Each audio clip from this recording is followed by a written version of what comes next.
Hello, this is History Shorts with the Artifactual Scholar.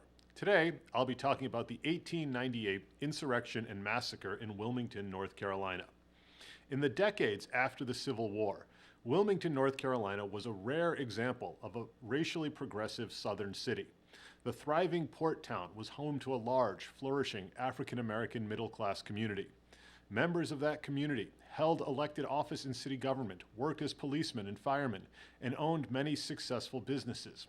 Yet it was in Wilmington, in 1898, that a toxic mix of racism and political resentment, fueled by white supremacist propaganda, led to the only successful coup d'etat in American history. Across the United States, the era of Reconstruction in the wake of the Civil War saw far-reaching political and social changes.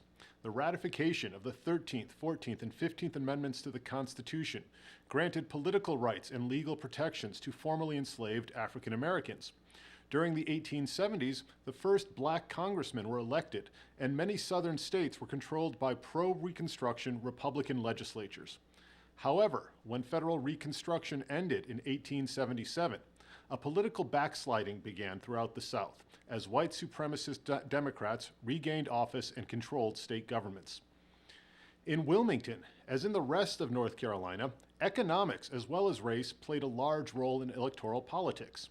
During the 1890s, North Carolina gave rise to so-called fusion politics. This movement was born of cooperation between the Republican Party, which most African Americans supported, and the Populist Party, favored by poor, rural white farmers. Fusion politics were opposed to the Democratic Party that represented the interests of the wealthy, white supremacist elites. In the mid-1890s, the Fusion Party swept to power in North Carolina, defeating many Democratic politicians. In response, the Democrats began a campaign to split the Fusionists along racial lines and reclaim control of North Carolina. In a coordinated, statewide effort, leading figures stoked the flames of racial resentment and fear. Prominent politicians, such as former Confederate officer and Congressman Alfred Waddell, incited fear of Negro domination and urged violence to keep African Americans from voting. The North Carolina Democratic Party Handbook of 1898 even declared, "This is a white man's country and white men must control and govern it." The political fear-mongering was further supported by lurid, exaggerated tales of black men assaulting white women. During the fall of 1898, an article written by a white woman that supported the lynching of black men as a way of protecting white women appeared in newspapers across the state.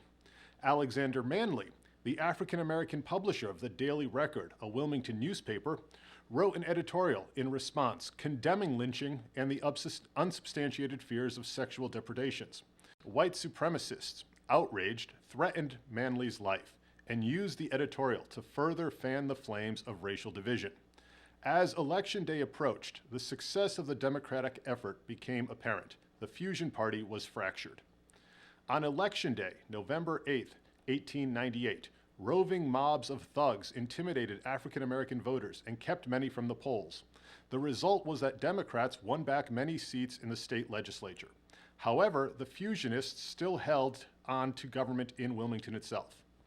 2 days later, an armed white mob, numbering about 2,000 men, attacked and burned the Daily Record building.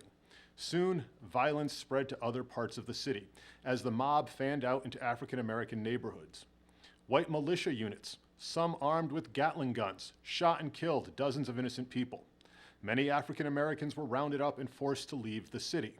The Fusionist mayor, Silas Wright, and city aldermen were forced to resign and were replaced by white supremacists who immediately installed Alfred Waddell as the new mayor. The promise of a progressive Wilmington was no more. Within 2 years of the insurrection, African Americans had been largely disenfranchised across North Carolina. The story of the Wilmington Insurrection is a tale of racism, sedition, and political terror that perpetuated racial disparities in the city and the state. Nearly 3/4 of a century would pass before another African American would hold a public office in Wilmington. The insurrection in Wilmington in 1898, like some recent events, showed that our democracy, which we tend to take for granted, is in fact fragile.